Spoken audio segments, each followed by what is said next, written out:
You've seen the movies, you've heard the stories, you've listened to the music, but how much do you really know about Seattle and the Pacific Northwest?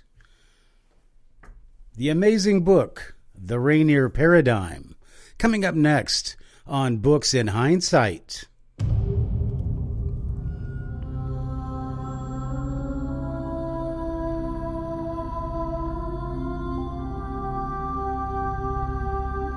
Welcome to Books in Heinessight, the only podcast where hindsight is always 2020. And we explore the great books, works, and ideas of the century. Now, here's your host, teacher, and author, Matthew Heines.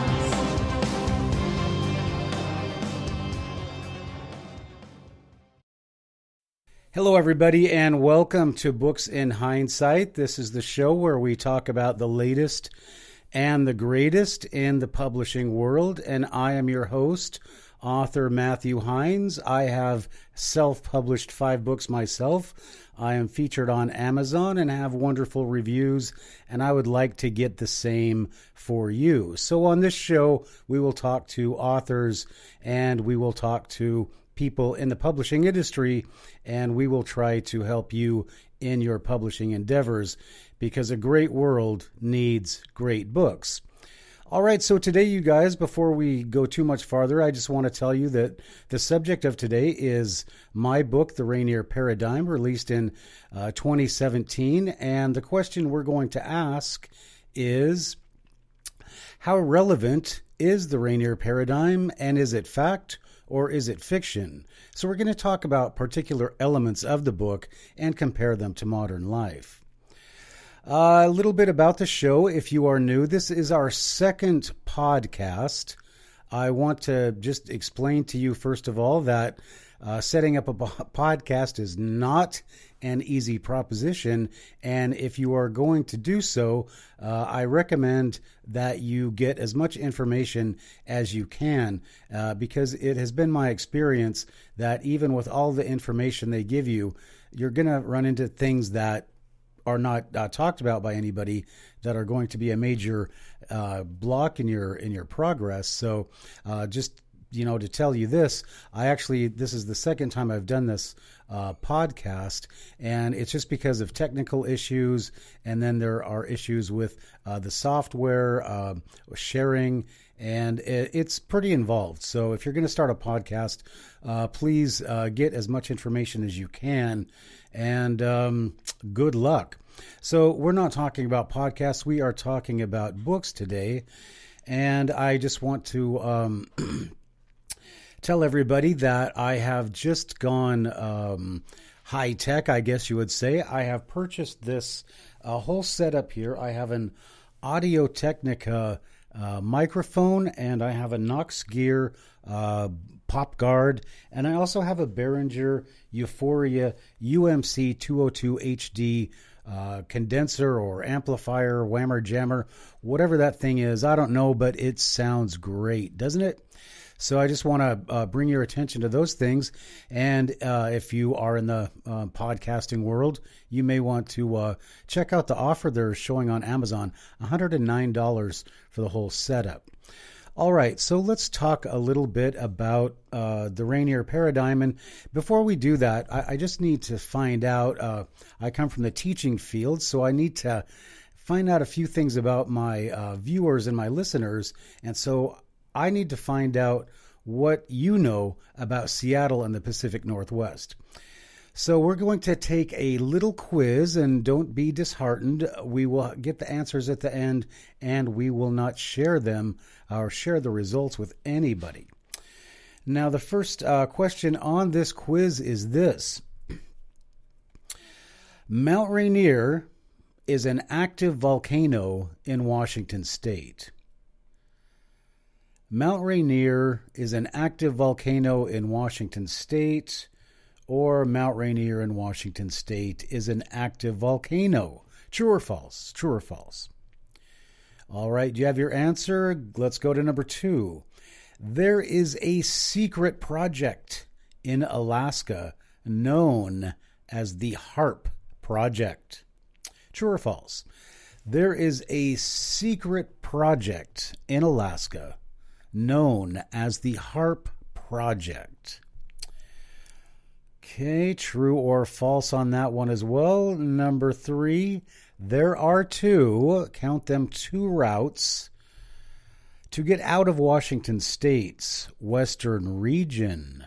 There are 2 routes to get out of Washington State's western region. Number 4, again, all true or false, at least so far. There is a town on the Olympic Peninsula known as Sequim. There is a town on the Olympic Peninsula, this is Washington State, known as Sequim. All right, that's number 4. And moving on to number 5, hope you're keeping track of your answers. There are 4 or 5 earthquakes on Mount Rainier every year. There are 4 or 5 earthquakes on Mount Rainier every year. Number 6. In normal Seattle traffic, it can take 2 hours just to travel 10 miles. In normal Seattle traffic, it can take 2 hours to travel 10 miles. Number 7. In a major eruption of Mount Rainier, the city of Tacoma would be virtually destroyed. In a major eruption of Mount Rainier, the city of Tacoma would be virtually destroyed. Number 8. The plate of Juan de Fuca, or the Juan de Fuca plate, I guess it is the Strait of Juan de Fuca and the Juan de Fuca plate. The Juan de Fuca plate is a piece of dinnerware imported from Puerto Vallarta, Mexico. The Juan de Fuca plate is a piece of dinnerware imported from Puerto Vallarta, Mexico. Number 9. I bet you didn't know I spoke Spanish. You learn lots of new things here at Books in Hindsight. Number 9. In the event of a major eruption of Mount Rainier, there would be a subsequent catastrophic tsunami that would come in from the Pacific coast. Number 9. In the event of a major eruption of Mount Rainier, there would be a subsequent catastrophic tsunami that would come in from the Pacific coast. And number 10, in the event of an eruption of Mount Rainier, the other volcanic mountains in the Cascade chain would also begin to erupt. All right, everybody, do you have your answers? I hope so. No cheating. Don't look at anybody's notes. I've got an eye on you, and I am watching. All right, so let's move on to the next part of our show today, and that is to talk about the physical and the political and the geographic realities of the Pacific Northwest, and that will tie into my motivations for writing the book. So the first thing that I want to talk about, well, let's talk about my motivations for writing the book first. And I have to tell you, I believe it was the 4th question. It was, there is a town actually known as Sequim on the Olympic Peninsula, and I grew up in that town. So I grew up in Washington State, and I watched it go from backwater, where when I served in the military, nobody really even knew. People knew about Seattle, but nobody really knew Washington State. It was almost like being from Canada. And that changed in the 80s when some moron called Bremerton, Washington, the most livable city in the United States. And from then on, this surge of population has moved into the Northwest region. And it has gotten so bad. And now remember that from the years 2001 to 2013, except for a month or so at home for my summer holidays, I was teaching in the Middle East. So I didn't see all the things that happened in the Pacific Northwest. It was just like getting off a time machine like 15 years in the future.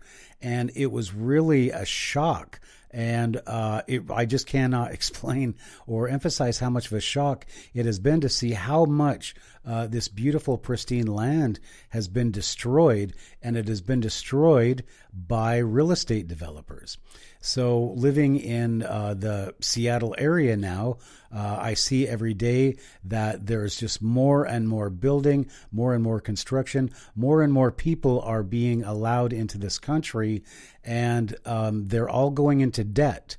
So what's going to happen when these people, for some reason, can't start to pay their debt? Well, that's going to create one kind of a catastrophe. But I started thinking about, well, what are the natural elements of this area, and what is really the most tragic thing that is probably going to happen in the Northwest, and that is something that happens all the time geologically, and that is we have active volcanoes right here. So it doesn't take too much of a stretch, and you've seen many shows about it, I'm sure, if this topic interests you, of what would happen in the eventuality of a eruption of the Pacific Northwest, of Mount Rainier in the Pacific Northwest. So now, with the technology that we have, this book is not really science fiction when we're talking about the Rainier Paradigm. Every element in the book is actual fact. There are things in the book such as there is a secret government organization, or it's not really a government organization, it's an organization of the very wealthy and the government, and they basically control the military, and they basically control most of things in this country because they control banking and they control resources. They control financial resources. So there's the element of old families in America that seem to never go away and just seem to constantly predominate politics. There is the element of the HARP project in Alaska, which HARP is a technology that was developed by Nikola Tesla. And I don't want to go, I don't want to go too much into the science of it, but Tesla theorized that you could, if you had enough energy, you could propagate that into the atmosphere, and you would be able to pick that up with an antenna in your backyard or sticking out of your car. So you wouldn't really need all these transmission lines. So if you didn't need transmission lines, of course, think of all the industries, about that revolve around the electricity industry. And of course, that would go back to Edison's and Tesla's relationship back in the early part of the century. All right, so then also I want to tell you that the discovery back in the 1990s that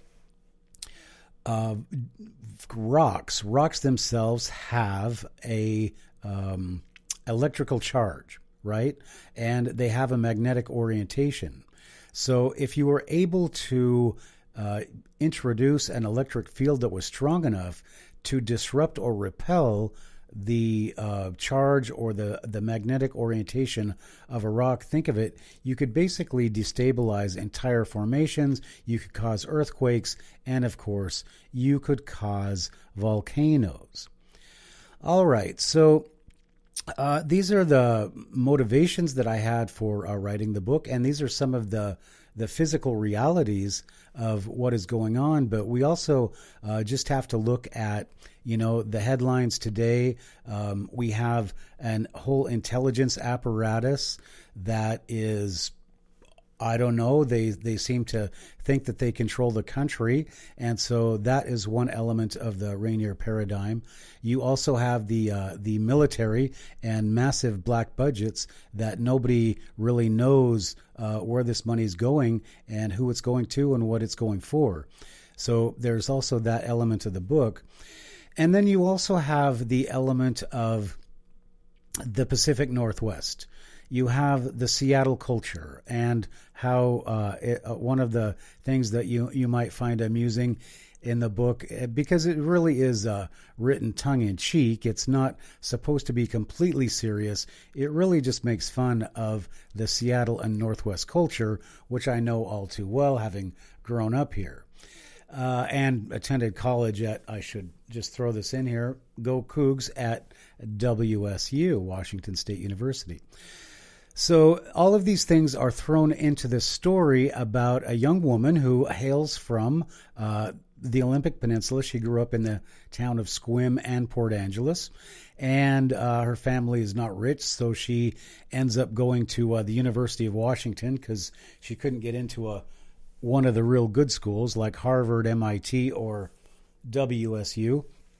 So she goes to the University of Washington, and she is a graduate student, and there she falls in love with one of her professors, who is one of these dashing characters. He's from a rich back east family, and his uncle and his father are into all of these secret little workings, and his uncle is a senator, and his father is a banker. So there's all of these elements, and he also has this clandestine relationship with a much older admiral who ends up basically being his mentor, his protector behind the scenes. And through it all, it's all done in secrecy under the cover of a organization called the Minderburgers. And the leader of the Minderburgers is a mysterious figure, shadowy figure, almost like the Wizard of Oz, who lives in I won't say a Masonic hall or a Masonic lodge, but lives in a large not concrete, but marble building in Washington, D.C., and she is known by her title, the Abracadabra. So all of these elements add comedy to something that is really a tragedy. And even without the element of Mount Rainier blowing its top because these people are going to explode it because they want to sell the real estate, just the real tragedy of how they have the builders have taken over in the state of Washington, and they control the government. They make the laws. They are the attorney general who says we'll allow anybody in to this state. There is the everything that they're doing in this state it's not to help anybody out, is because they are making so much money from this. And so you'll see that element in the Rainier paradigm when it comes to the governor and his ties to his own real estate empire. So it's a pretty funny book. I think you're going to like it. And the most tragic part of all of this, though, is that they are bringing in so many people into this area and this is one of the most pristine wilderness areas, or it was. This is the confluence between the Alaska current and the warm Pacific current, and there are so many wildlife areas where species like the orca and the wild geese and all of course all the migrating birds, they have all used this as a waypoint between Alaska and California and Mexico.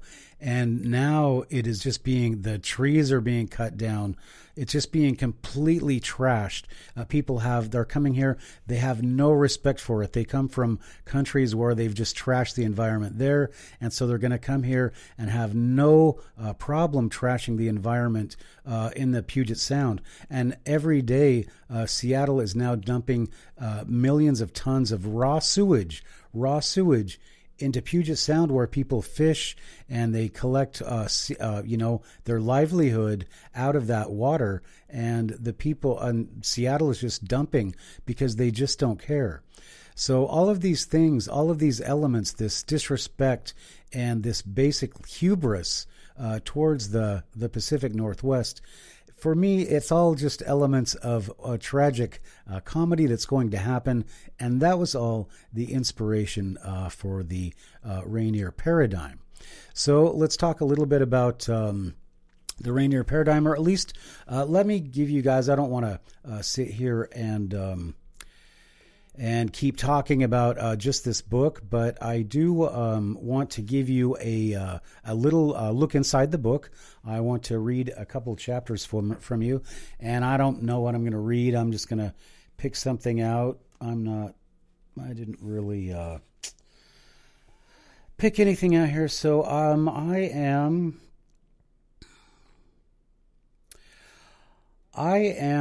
with two agents. They work for NUTS, the Naval Undercover Tracking Service, and they have grabbed a bunch of hackers that have hacked into a project called the Rainier Paradigm. And this project is top secret. This is what the Minderbergers, it is their brainchild, and this is personally being overseen by the Abracadabra herself. Pretty important stuff. But two agents who have no idea what they're doing or why they're doing it are talking about these hackers that they've grabbed on Halloween night.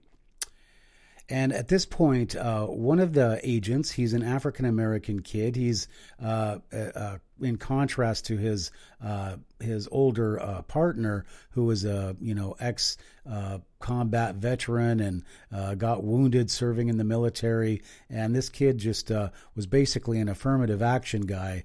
And he's got a nice sense of humor, and he adds a nice little touch to the story. So he sees what's happening with these kids, and he's starting to have second thoughts.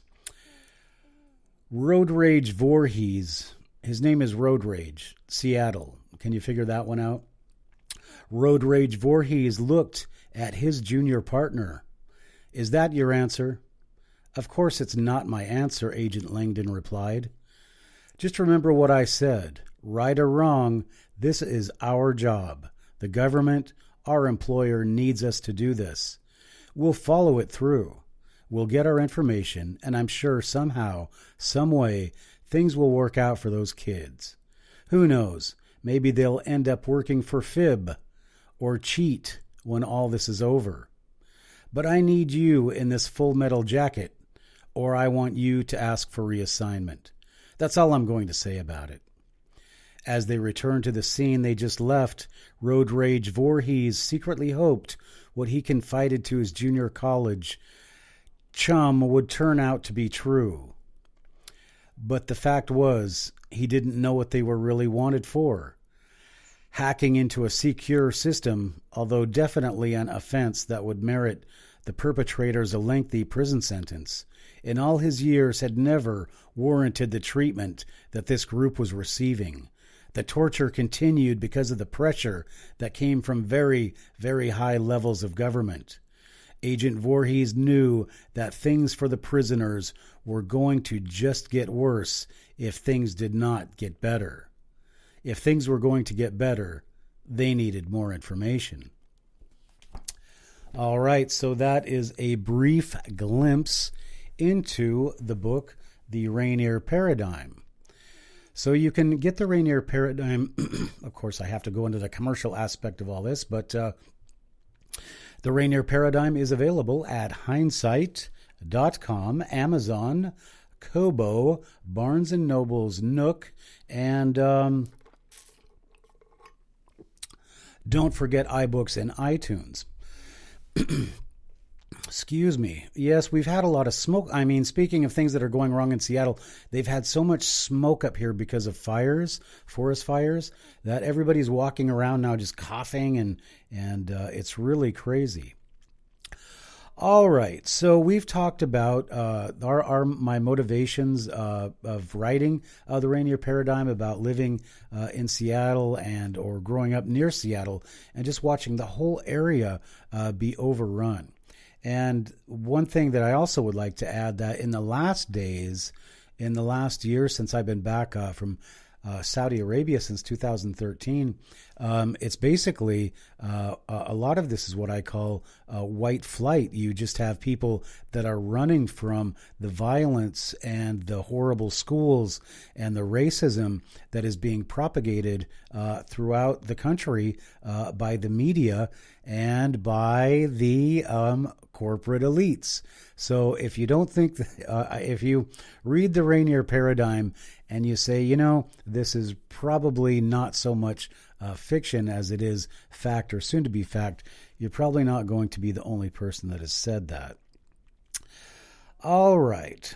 Now, last thing on our agenda for today is that we need to talk about our answers for our little quiz. So I know we've had some answers, but let's do our quiz and let's find out if you got 10 right.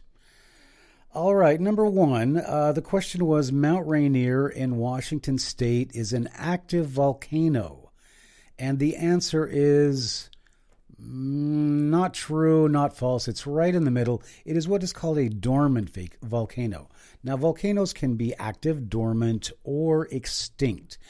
And Mount Rainier last erupted in the 1850s, so it is by no means an extinct volcano. So I would have to say true. It's probably, it is still an active volcano, and it will erupt eventually.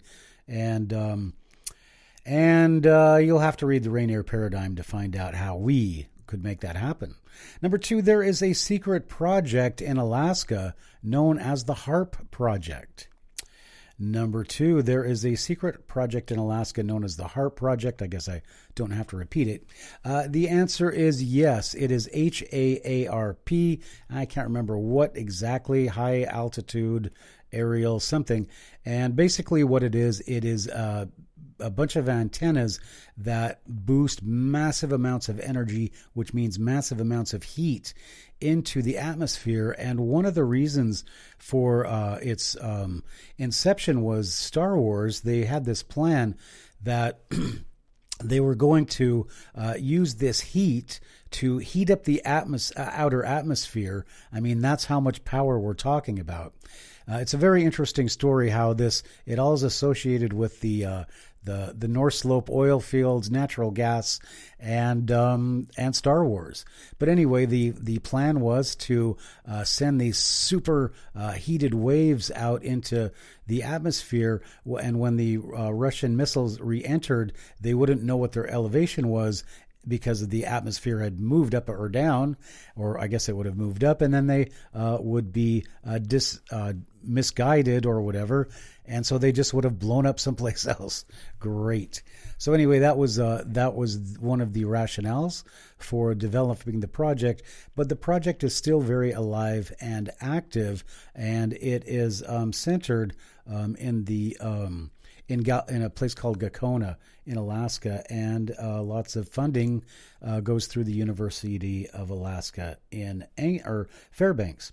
All right, so number three, the answer is, or the question is, there are two routes to get out of Washington State's western region, and the answer to that is yes, unless you count Canada, which is not really a route because I'm talking about routes to the United States. I doubt Canada, in the eventuality of a disaster, would let one American across the border. So there are two routes. You can go south on I-5, or you can go east on I-90. Now, all the other roads, and even these roads in a volcanic eruption and a major run-out landslide and a major lahar coming off of Mount Rainier, I-5 would be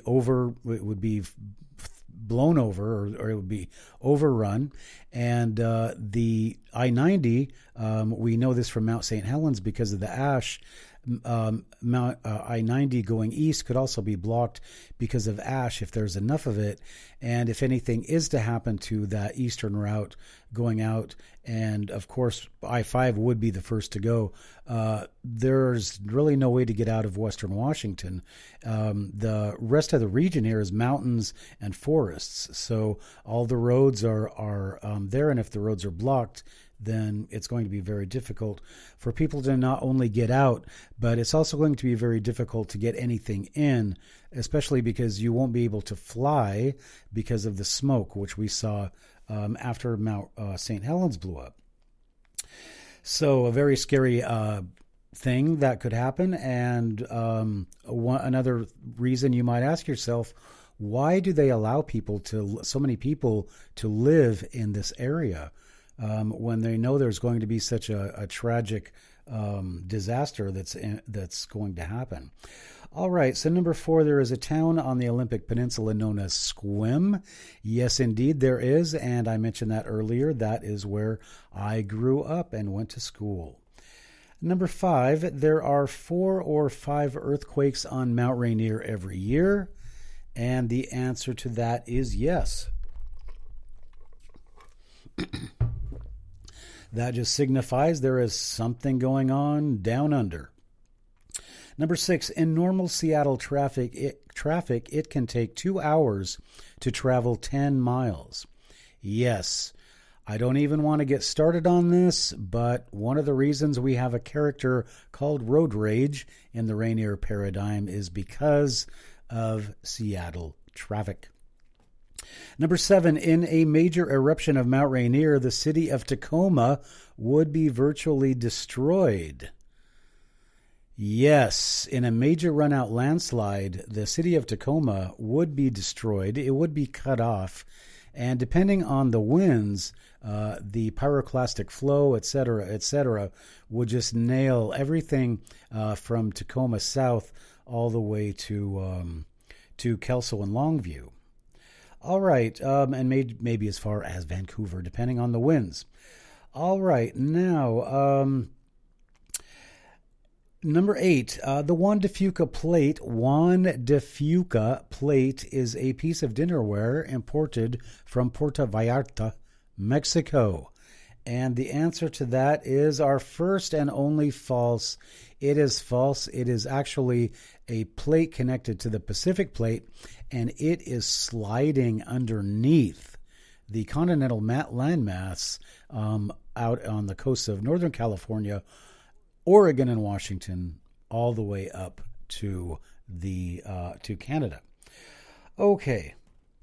Number 9, in the event of a major eruption of Mount Rainier, there would be a subsequent catastrophic tsunami that would come in from the Pacific coast. That, my friends, I'm not going to answer. You'll have to read the Rainier Paradigm to get the answer to that one. Number 10, in the event of an eruption of Mount Rainier, the other volcanic mountains in the Cascade chain would also begin to erupt. Sorry, guys. Again, I'm going to have to defer and let you read the Rainier Paradigm yourself and decide, is it fact or is it fiction? All right, you guys. Well, this is our podcast for today. Again, I want to encourage you to read, and especially if you live in the Pacific Northwest or you like romance and suspense novels, I encourage you to read the Rainier Paradigm. Again, it's available on Amazon. It is about $19.99. It's always between $19.99 and $25. Available on Heinessight.com for usually about the same price, and it's also available in digital editions on the iPad, on Kindle, and KOBO's reader, as well as NOOK. So go ahead and check out the Rainier Paradigm at your convenience, and I think you're going to enjoy it. So if this is your first time watching this podcast, I just want to explain that we are going to do 5 podcasts solo, and this is so that I can get my technical whatever you call them, glitches, gremlins, worked out, because this has just been a major, it's been tough. So I'm trying to get all my stuff worked out, and by show number 6, I am hoping to have one of these really famous remote and very interesting remote viewers. And actually, I may be able to get 2 of them lined up. So I hope you will be able to check that out. And if this is your first podcast, I did one before, which is how to get started in publishing, and I just give you some advice and some caveats in that video, and it's really interesting, and so you should check it out. All right, so for Books in Hindsight, I am author Matthew Heines. This is the end of episode 2. Please watch episode 3. That is going to discuss Killing Time in Saudi Arabia, another one of my books. And I think you're going to find it very amazing, especially when you look at all of the things that are going on now in the Kingdom of Saudi Arabia and in the Middle East, and just how it was, what it was like to live there, and to actually have free run over the country. I better not say reign. Maybe they'd come after me or something. But no, they basically were very nice to me. They gave me free run of their country, and I spent a year and a half just having a super time. So we'll talk about that next time on Books in Hindsight.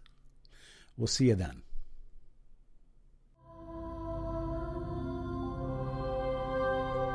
This has been Books in Hindsight with your host, Matthew Heines. Please join us for our next podcast and look for our archives on iTunes and go to thehindsight.com. That's HEINES site.com for great books by Matthew Heines and other great authors.